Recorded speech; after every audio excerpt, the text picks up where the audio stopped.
headlines thanks to their infidelity.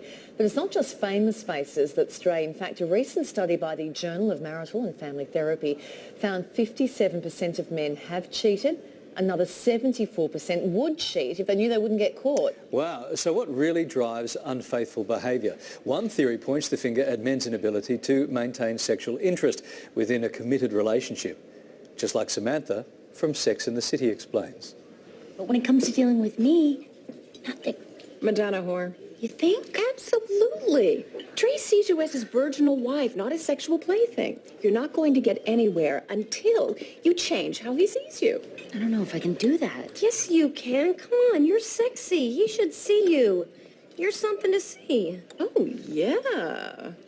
It just makes everything right when they reference it, doesn't it? It makes it by real. Madonna, we're not talking Come On Vogue. Oh, you're not? No, we're about? not talking the singer. Oh, I thought that's what it was. Sorry, I need to go back to the note. Is there any truth behind the theory, and what does it mean for your relationship and for the ratings of Sex and the City? For more, we're joined by sexologist and relationship expert Dr. Nikki Goldstein. Good morning to you, Nikki. Good morning. Madonna, not the singer as it turns out. What is the Madonna complex and how common is it? Well, this is something that Freud came up with in 1952, and the famous quote was, "Where men shall love, they cannot desire, and when they desire, they cannot love." So pretty much it says that men either see women as the Madonna, the innocent, the pure, or the whore, the more promiscuous, sexy kind of girl.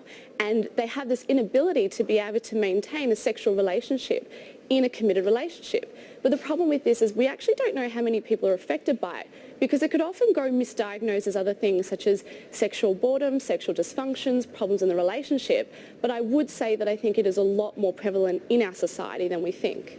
Okay, so where's the problem stem from? Is it a physical thing? Is that what you're trying to say? Well, Freud came up with this idea that it was when a man identified his partner too closely with his mother. But I think in today's society we need to look at things like religion, culture, upbringing, and I really do think we have this belief that, and we teach men, when you grow up you should marry the good girl. You know, the girl that is not sexual, the girl that is, you know, the Madonna. And I think it really puts that message to control women's sexuality and their reproduction. In years gone past, they had to have something like that in place because we didn't have paternity tests. We're living in a society where that no longer exists, but we still have this complex that sits around. So we have two, very obvious and serious reference points here. We have Freud and we have Sex and the City. What we saw in Sex and the City, does it imply that women need to work harder to stop men from going and listening to Madonna CD? Is that what we're talking about? And then straying. Hang on, why is it up to the women to work hard? Kylie, please, it's on the script. Women tend to sometimes feel like the victim. What's wrong with me? What can I do to help this situation? And I think the difficult part about this situation is that it sometimes doesn't matter how hard that woman is working. That is a complex that has been there from their upbringing. It's really innate. So it can be a reason why infidelity exists in a relationship, but it doesn't necessarily mean every time that if someone is suffering from a Madonna whore complex that they're necessarily going to cheat. But I would say that it does increase the odds. So it's more about challenging someone's notions about what a woman should be and what a sexual woman should be in a relationship, rather than looking at spicing things up in the bedroom. Okay, because this is all about, there's lots of labels flying around here. What you're saying is we shouldn't really label. Well, the problem is label people. The problem is in this situation we have labelled.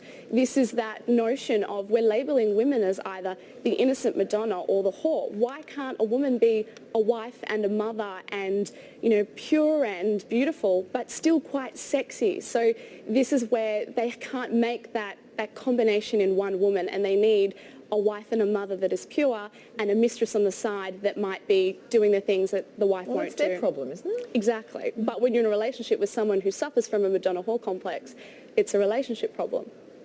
Hey. Yes, Larry? The theory can demonise women's sexuality. If they're too sexual, what you're saying is that men can possibly devalue women, right? Yeah, so this is a... Did we already ask the question? Is it double standard? Well, I think this is where double standards I'd like to cover it again with my input. This is where double standards, I really feel, are born. And I think that in society today, it's no longer such a complex, but it's something that has infiltrated the way that we date and the way that we view relationships. And we tend to demonise women for wanting sex. I think in modern society Even we now? say... Do you think? Even now. I'm on the dating scene and I feel that women are allowed to want sex, but there is a limit where it's, oh no, she's destroyed herself because she's out there too much. So those notions, why is it bad if a woman wants sex? There's nothing wrong with that, do you think? Oh, sorry, I was listening. But what's it He just had women and wants What's sex. it like dating a sexologist? Is it just bizarre? That's love it how not on this- the script. No, but you just said you're dating, right? Like, is that hard for blokes? It's interesting. Let's just put it that way. Right. It's very interesting. Yeah, sorry to stray. That's okay. I strayed. Now, I back strayed. onto And you're amongst the, 74%? Back onto the segment. I thought that was an interesting question. 57% of men stray. He calling me a Madonna whore.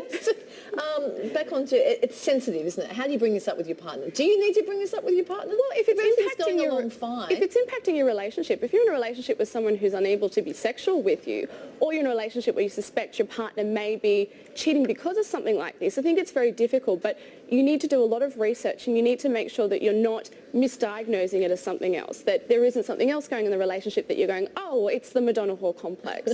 So I really think you need to sit down and talk to your partner, but also offer a solution. I think that in a situation like this where you're challenging someone's beliefs that are innate from growing up, it's really important to be looking at something like couples counselling. Hey, Nikki, what was Freud's relationship story? What was Freud's relationship what was his story? Because he talks a lot about, and I don't know, was he married, or was he on Facebook or Tinder, or what was I don't think he was on Facebook and Tinder. He was He talks a lot. He's talking a lot about it. Well, he's the godfather of some of this work. Stuff. So, Thank of stuff. Hey, just had this thank you. idea. So nice to see Thank you. Johnny's going to come home from work tonight. No, he's not. I'm going to open the door wearing one of those pointy Madonna bras, and I'm going to see what happens, and I'll report back tomorrow. No, that's all right. Because that's what Larry thinks the Madonna is. I don't know. I'm just going to try that and see what happens. Yeah, okay. We may not see him for 48 hours. No, that's right. Or And if then he's in the you let us 74%, know you might next not time see him how at it all. goes for you. Nikki, lovely to talk to you. Lovely Thank to you be so here. much for covering so much ground for us and clearing up that whole Sex and the City I'm more sketch. confused than ever. Oh, don't be. It's very basic. Vogue. This will be me at 7:30 tonight. Next, the incredible pictures of surfers taking advantage of the wild weather. Some good pictures.